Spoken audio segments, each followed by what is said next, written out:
13 U.S. military members died, 170 Afghans died. What does America do? With all that anger, all that rage, they find the first target they can find wherever, which Mm. they said was he was a ISIS-K contributor. His car was filled with explosive or whatever. We tracked his vehicle. I forgot for how long they had tracked his vehicle. I think maybe it was 8 hours. They're just tracking his movements and etc. And then boom, they do a drone strike in a heavily populated area, heavily urban area, and at that time, you have generals coming out saying, this was a righteous strike. This man was probably on his way to the airport. Another attack was imminent. Tensions were very high because of that original attack at the Kabul airport, and obviously, like I said, they said it had been a righteous strike and etc. And lo and behold, you see the New York Times. That's the first time I had really seen a contradictory storyline to what the government was saying. When I saw the New York Times video on YouTube, I watched it and the way it was so thorough. This was amazing. This is what journalism is all about. It was very thorough in the way they interviewed the family members. They got the CCTV footage of all of, I believe his name is Ahmadi's movements. Leading up to basically his assassination by the U.S. government. Like they tracked everything, and then once I watched that video, I'm just like, what the U.S. is saying does not add up to this story. Like this reporting is so thorough. Like for me, I'm just like I don't believe what the U.S. government is saying at all. And then lo and behold, the U.S. government comes out and says, you know what, the drone strike was a tragic mistake. You know, this Ahmadi was not the Ahmadi was not the, let's say, ISIS contributor.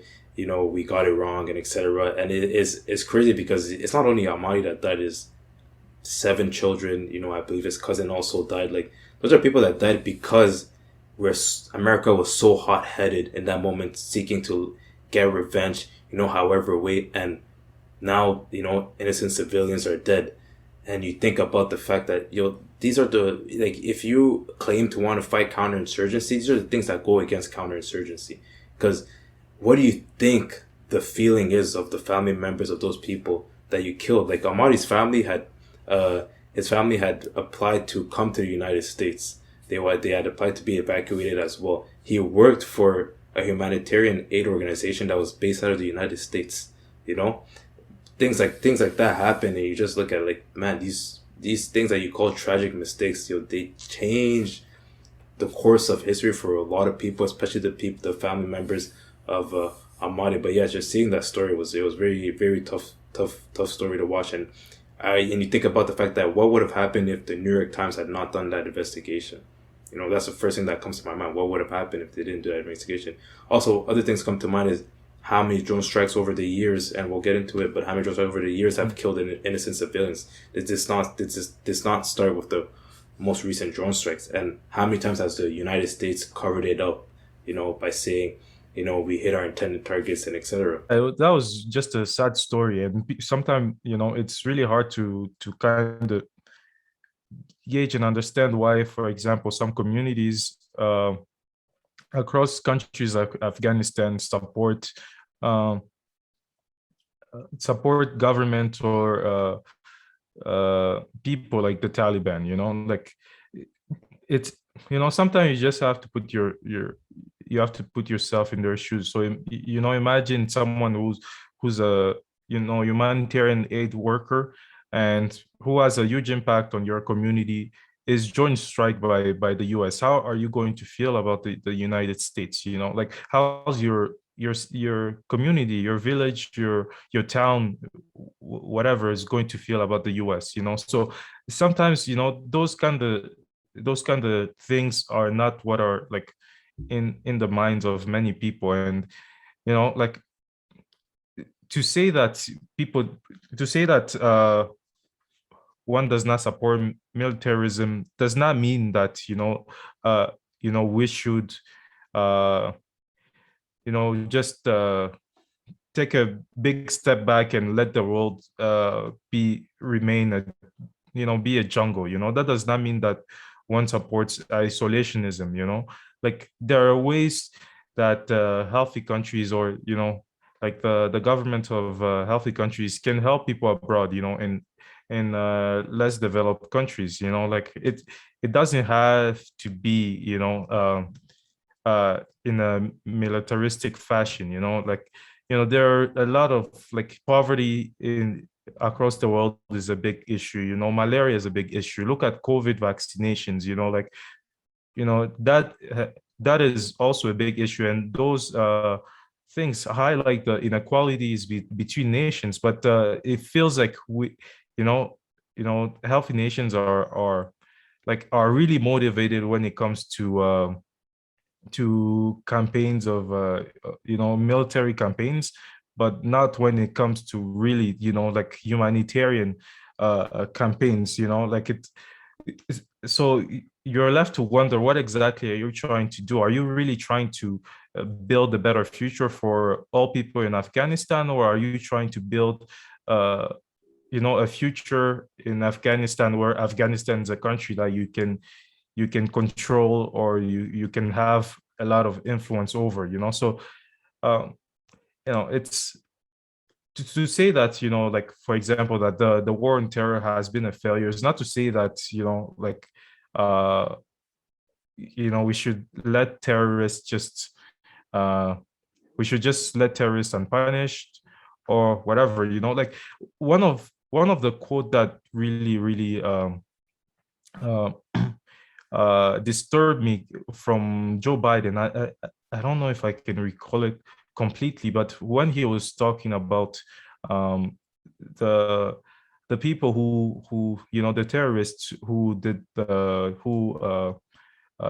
attack at the airport, like, the language he used, he was like, "We're going to find you, we're going to kill you," but but try to take that terrorist attack and put it in the context of the United States, or, like, a major crime happens in the United States, a mass murderer shoots like 150 people, like, it's it's the same amount of life. So what would he have said?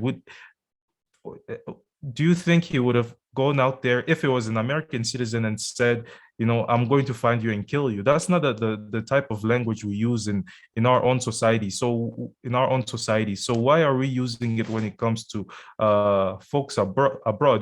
Like, we have, like, in our own society, we have developed systems of justice where people who do these types of acts are brought forth, and are brought forth and condemned in front of the rule of law plays a role in that sense. And it's not just like, it's not just a unilateral uh uh action that comes from, the executive power that comes in and just, like, let's say, John strikes the mass shooters or whatnot, so, like, there's that asymmetry when it comes to how we talk about, like, crimes and even terrorism in our own countries and how we talk about them abroad. That's why, like, even the people who are trying to construct a system of justice internationally aren't supported by many of these countries. For example, the US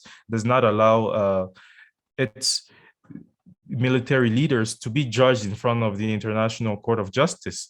And if you look at the past 20 years of the US military campaigns, like, it would be imaginable, if the US wasn't the power it is, not to have a few people, or like not just a few, like, people uh brought to justice, like, the US committed atrocities over the past 20 years, like, in terms of torture and, you know, illegal detainings, and just like these drone strikes, and, like, so I just feel like it's just one of those areas that I feel really bad, because, like, we have, like, an asymmetry in how we talk about, like, our own societies and the societies abroad, and we try not to reconcile that contradiction, so but yeah, so, like, like to finish, like for people, like for me, it's not, I'm not saying that, just because like the war on terror was a failure means that, like there's nothing we should do or we couldn't do, but I think it's important that we look at the, we go back and look at like, what was the result of all of this? Like Afghanistan was considered the good war. Iraq was considered, has been in the mainstream considered as a big mess. But now we're also seeing that Afghanistan was also a terrible war. So if we kind of look at the results of the war on terror, like in Afghanistan, in Iraq, in Yemen, in Somalia, in Libya, like all of these countries are worse off